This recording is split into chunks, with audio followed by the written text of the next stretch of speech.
Assalamualaikum warahmatullahi wabarakatuh. Selamat pagi, salam sejahtera untuk kita semua.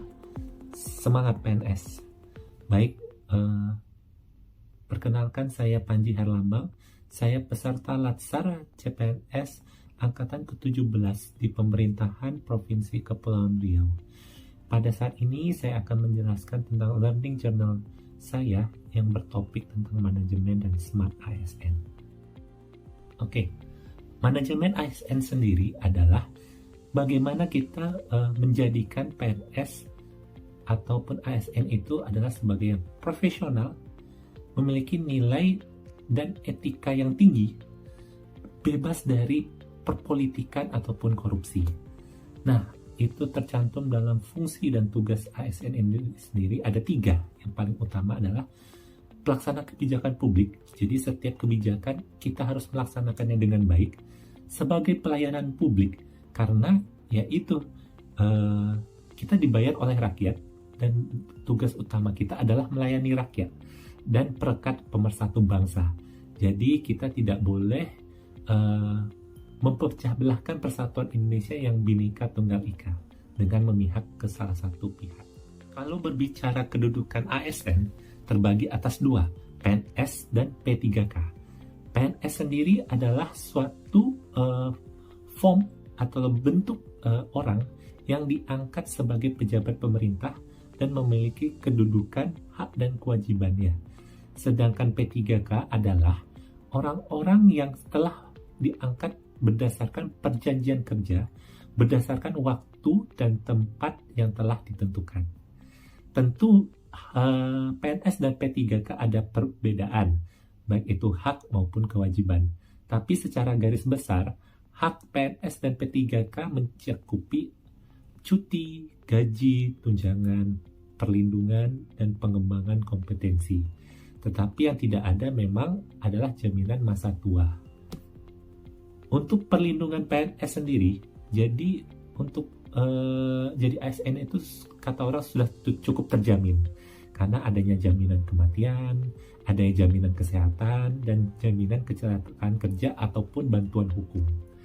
Tetapi yang perlu kita sadari bahwasanya ASN itu mempunyai kewajiban yang tidak sedikit dibandingkan dengan hak. Kita harus setia dan taat pada Pancasila, Undang-Undang Dasar, dan undang-undang dan peraturan yang berlaku di negara kita. Juga kita harus menjaga persatuan dan kesatuan bangsa, melaksanakan kebijakan yang telah dibuat, melaksanakan tugas kedinasan, pengabdian, bersedia ditempatkan di mana saja, dan menunjukkan integritas kita sebagai seorang ASN. Nah, sedangkan kalau kita berbicara tentang smart ASN, ya, PNS itu mengalami perubahan dinamika dalam globalisasi, digitalisasi.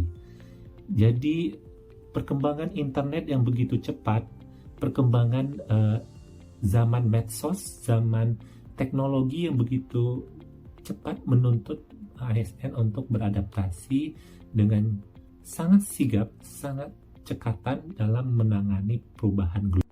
Jadi dapat kita lihat dari serba digitalnya pelayanan di pemerintah, baik itu regulasi ataupun pelayanan publik, kemudian kebiasaan-kebiasaan terhadap penggunaan digital oleh masyarakat. Kemudian juga perekonomiannya sudah semakin digital. Jadi kita bisa melihat tadi dari Dana, OVO, dan lain sebagainya. Sehingga ASN dituntut untuk bisa terus berkembang, untuk smart dan paham akan penggunaan media elektronik itu sendiri. Nah, dalam penggunaan kurikulum digital, kita harus mengetahui adanya digital skill, digital culture, digital ethnic, dan digital safety. Digital skill ini adalah kemampuan kita dalam mengolah perangkat ataupun teknologi itu sendiri sehingga kita bisa menggunakan sebagai sarana kita dalam mengembangkan profesi. Digital culture, bagaimana kita membaca, menguraikan, ataupun berperilaku yang baik dengan penggunaan digital ini.